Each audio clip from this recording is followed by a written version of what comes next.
اس T20 world cup میں Pakistani team کے semi final میں رسائی حاصل کرنے کی صورتحال کچھ ایسی ہی ہے جیسے ناسا کا کوئی راکٹ سائنس کا فارمولہ ہوگا۔ سب سے پہلا سین، اگر نیوزی لینڈ اپنے اگلے دونوں میچز ہار جاتا ہے تو ہمیں بس سری لنکا کو ہرانا ہوگا اور ہم جائیں گے سیمی فائنل میں، لیکن یہ تو شاید دنیا کا 8واں عجوبہ ہوگا۔ دوسرا سین، اگر نیوزی لینڈ اپنا ایک میچ ہار جائے تو ہمیں سری لنکا کو ہرانا ہے، لیکن اس کو ہرانے کے ساتھ ساتھ ہمیں نیٹ رن ریٹ کی ایک ایسی تسبیح پڑھنی پڑے گی کہ آئنسٹائن بھی اپنا حساب کرنا چھوڑ دے۔ اور تیسرا، جو کہ ایک کڑوا سچ ہے، کہ اگر نیوزی لینڈ اپنے اگلے دونوں میچز جیت جاتا ہے تو ہماری قومی ٹیم کو میں یہ بتانا چاہوں گا کہ بھائیو اپنا بوریا بستر گول کرو، کولمبو دی سیر کرو، پھر پاکستان دی ٹکٹ کرو۔ ویسے حد ہے یار، ایک اکیلا ہیری بروک ہماری پوری ٹیم کو بریک کر کے چلا گیا اور اب ہمیں دوسروں کی ہار جیت پر اپنی جیت کی عمارت کھڑی کرنی ہے۔ اس بارے میں تفصیل سے بات کرتے ہیں۔ Welcome to Seams Crick. We bring you the most detailed cricket analysis and match reviews on YouTube.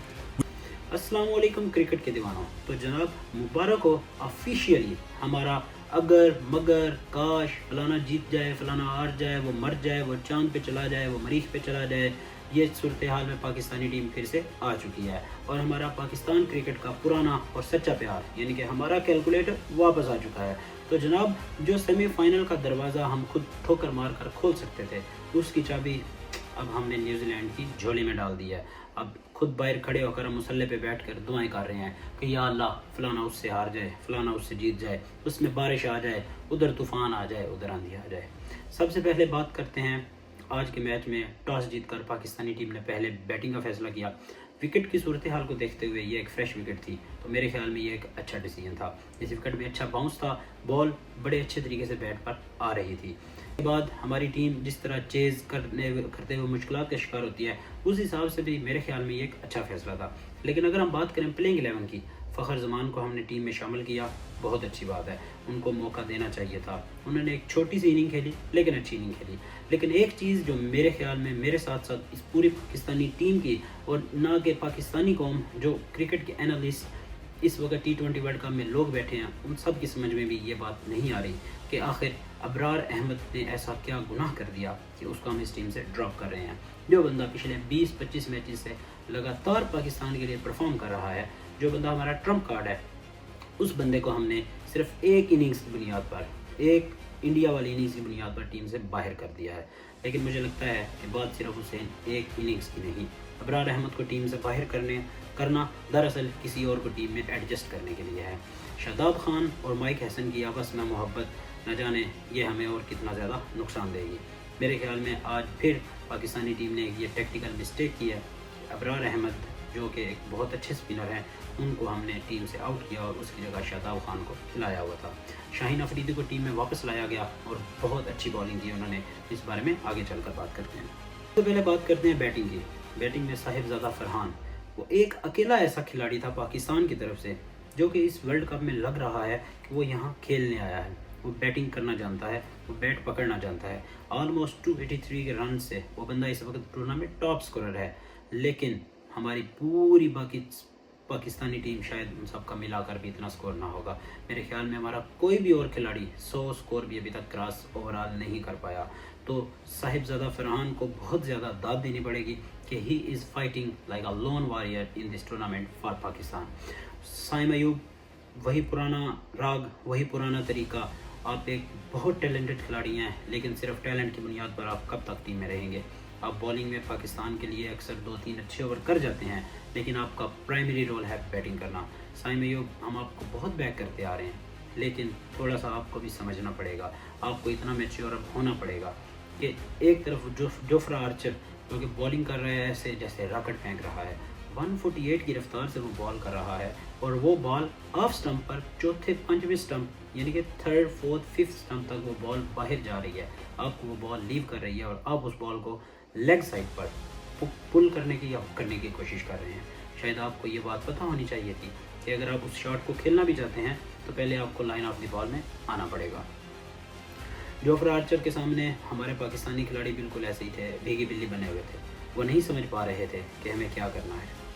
اس کے بعد آتے ہیں ہمارے آغا جی۔ آغا جی مہربانی کرو، تجھے پھر تو آپ نہیں آئی تھے، آ گئے ہو۔ سلمان علی آغا نے جب اپنے آپ کو 1 ڈاؤن پر پروموٹ کیا تھا تو اس نے اپنی گیم میں بہت زیادہ بدلاؤ لایا تھا۔ تیز اسٹرائک ریٹ سے کھیلنا اور پاکستان کے لیے اچھا سکور کیا انہوں نے. سری لنکا والی سیریز ہو یا آسٹریلیا والی ہوم سیریز, اس میں انہوں نے بہت اچھی باریاں کھیلی, لیکن شاید ان کو یہ بات سمجھنا ہو. بات کرتے ہیں ہمارے سپر اسٹار بابر اعظم کی. آغا جی کے آؤٹ ہونے کے بعد بابر اعظم کریز پر آتے ہیں. اس وقت ہماری ٹیم کی جو کنڈیشن تھی, اس وقت ہماری ٹیم کی جو پوزیشن تھی, وہاں پر بابر اعظم کو ایک اینکر اننگز کھیلنے کی ضرورت تھی. بابر اعظم نے اسی طرح اپنی اننگز کا آغاز کیا اور بابر اعظم اچھا کھیل رہے تھے, لیکن بابر اعظم کو ایک دو چیزیں سمجھنے کی ضرورت ہے. نو ڈاؤٹ آپ ہمارے سب سے سینئر اور کلاس پلیئر ہیں, لیکن جب وکٹیں گر رہی تھیں آپ کی ذمہ داری تھی, آپ نے وہاں پر مزید وکٹیں گرنے سے روکی, اینکر اننگز کھیلی, 14 اوورز میں 107 کا سکور بنایا. لیکن یہاں پر آنے کے بعد آپ کو اس بات کو سمجھنے کی ضرورت تھی کہ آپ کو اینکر سے فنیشر بننا چاہیے تھا. ایک سپر سٹار کھلاڑی اور ایک عام کھلاڑی میں شاید میری بات بہت سے لوگوں کو بری لگے, لیکن ایک سپر سٹار اور ایک عام کھلاڑی میں یہی فرق ہے. اگر یہاں پر کوئی سپر سٹار کھلاڑی ہوتا جو واقعی میں جن کو ہم سپر سٹار کہہ سکتے ہیں, تو وہ وہاں پر اتنا سیٹ ہونے کے بعد وہ اینکر اننگ سے فنیشر بنتا. وہ اگر اتنا سیٹ ہو چکا تھا تو وہ 25 سے اپنی اننگز کو 75 پر لے کے جاتا. بابر اعظم نے جب تیز کھیلنا چاہا تو میرے خیال میں ان کے پاس یہ سکل نہیں ہے کہ وہ لمبی شاٹس اور بڑی شاٹس کھیل سکتے ہیں. ایک بہت عجیب سی شاٹ جس میں شاید ان کا بیلنس بھی نہیں تھا, ان کا سر کہیں تھا, ball top of the off stump کو ٹچ کر کے گئی اور بابر اعظم صاحب پویلین واپس لوٹ گئے. تو بابر اعظم اگر وہاں پر سیٹ رہتا تو شاید ہمارا سکور 180 تک جا سکتا تھا, لیکن ہم نے شاید بہت زیادہ سیف کرکٹ کے چکر میں میچ انگلینڈ کی جوڑی میں ڈال دیا تھا. ایک بات جو میری سمجھ سے بالا تر ہے کہ جب ہمارے کھلاڑی بیٹنگ کر رہے تھے تو ہم عادل رشید کی گوگلی کو کیوں نہیں پڑھ پا رہے تھے.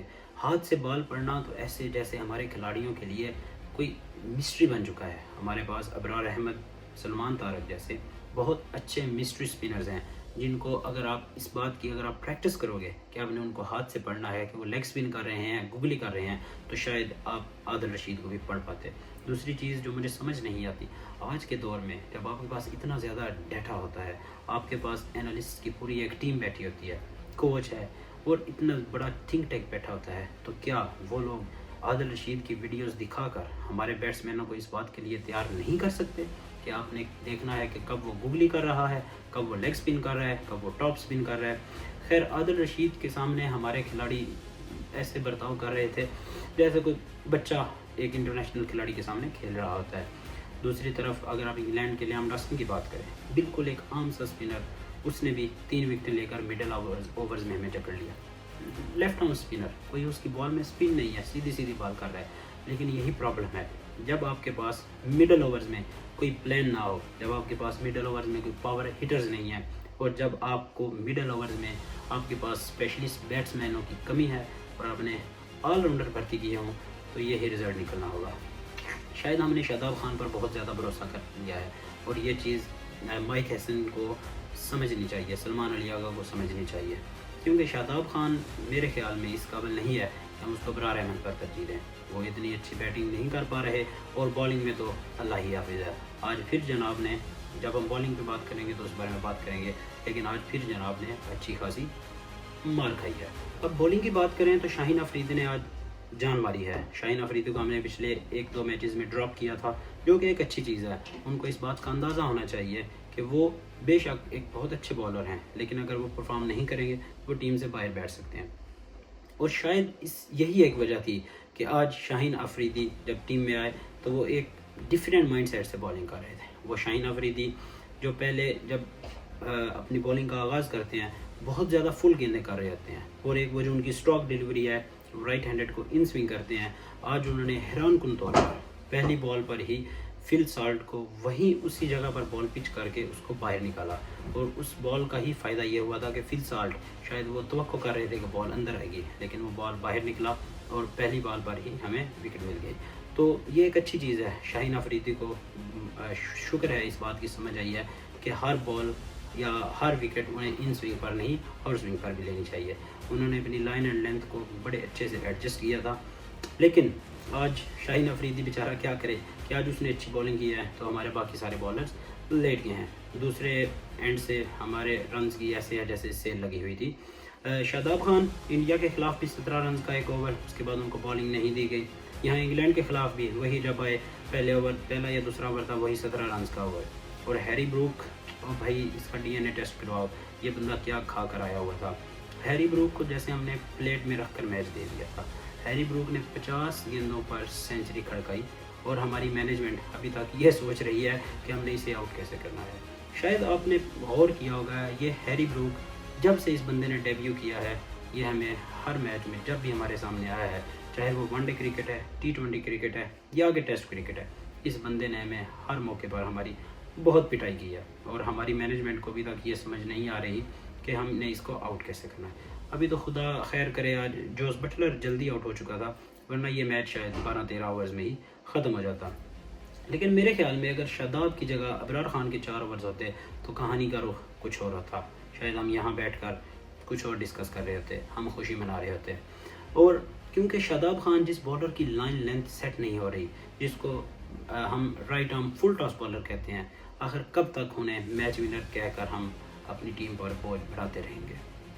مزے کی بات ہے کہ انگلینڈ یہ میچ ہارنے کی پوری کوشش کر رہا تھا، بہت زیادہ مس فیلڈنگز کی انہوں نے، کیچ بھی ڈراپ کی ہے، اور 2 چوکے انہوں نے بالکل ایسے حلوہ چوکے ان کے ہاتھوں سے نکل کر گئے۔ ایک فری ہٹ بھی ملی پاکستان کو کہ آرچر جو ہے وہ ایک ایکسٹرا فیلڈر دائرے سے باہر تھا۔ خیر وہ تو فخر زمان صاحب اتنے سخی نکلے کہ انہوں نے کہا بھائی جا تیری فری ہٹ ہمیں نہیں چاہیے، انہوں نے فری ہٹ ضائع کر دی۔ انگلینڈ نے بہت گندی کرکٹ کھیلی تھی، لیکن اس کے ساتھ ایک ایسا بندہ تھا ان کے پاس جس نے ذمہ داری لی۔ ایک اینڈ پر وکٹیں گر رہی تھی، شاید 50 سکور پر ان کے 5 کھلاڑی آؤٹ ہو چکے تھے، لیکن ہیری بروک وہ تو کسی اور ہی اسٹیٹ آف مائنڈ میں تھا، شاید کسی اور دنیا میں کھیل رہا تھا۔ اس بندے نے نمبر 3 پر آ کر، اور دیکھا جائے تو آج انہوں نے اپنے آپ کو پروموٹ کیا، اس بندے نے نمبر 3 پر آ کر بیٹنگ، اپنی پوری بیٹنگ کا بوجھ اپنے کندھوں پر لیا، اور اس کے بعد جو اس نے بیٹنگ کی ہے داد دینی پڑے گی۔ Heads off to Harry Brook. اور ہم شاید ہمارے 10-15 رن اور ہوتے تو میچ کا نتیجہ کچھ اور ہوتا۔ تو خیر دوستو، خلاصہ یہ ہے کہ انگلینڈ تو سیمی فائنل کے لیے کوالیفائی کر چکا ہے، پہلی ٹیم ہے آئی تھنک ساؤتھ افریقہ بھی ہے کوالیفائی کر چکا ہے آلموسٹ، تو انگلینڈ بھی سیمی فائنل کے لیے ہمارے گروپ سے کوالیفائی کر چکا ہے، اور ہم اب پھر سے اپنے کیلکولیٹر نکالیں گے، ان میں سیل ڈالیں گے، اور اگر مگر اف ایلس فلانا ٹینگنا ان سب پر بات کرنی شروع کر دیں گے۔ لیکن کیا آپ کو کیا لگتا ہے کہ کیا بابر اعظم کو اپنی اپروچ بدلنی پڑے گی؟ کیا بابر اعظم اس ٹیم میں فٹ ہوتے ہیں؟ کیا شاداب خان کو ٹیم سے ڈراپ کر کے ابرار احمد کو واپس لانا چاہیے، یا کیا اور سائم ایوب کی جگہ ہمیں کسی اور کو موقع دینا چاہیے؟ کمنٹس میں اپنی رائے دیں، اور اگلے میچ میں شاید پھر سے ہم کیا کریں گے، ہنسیں گے، روئیں گے، کیا کریں گے۔ خیر کل نیوزی لینڈ اور سری لنکا کا میچ ہے، پاکستانی ٹیم کی بہت ساری دعائیں ہوں گی کہ نیوزی لینڈ وہ میچ ہار جائے تاکہ ہم اگلے میچ میں سری لنکا کو ہرا سکیں۔ تو خیر کمنٹ میں اپنی رائے دیجیے گا اس بارے میں، آپ کیا کہنا چاہیں گے، اور اگر آپ چینل پر نئے ہیں تو کائنڈلی اس چینل کو سبسکرائب کریں، ویڈیو پسند آئی ہے تو اس کو لائک کریں، کمنٹ کیجیے گا۔ اگلی ویڈیو میں پھر سے ملتے ہیں، اللہ حافظ۔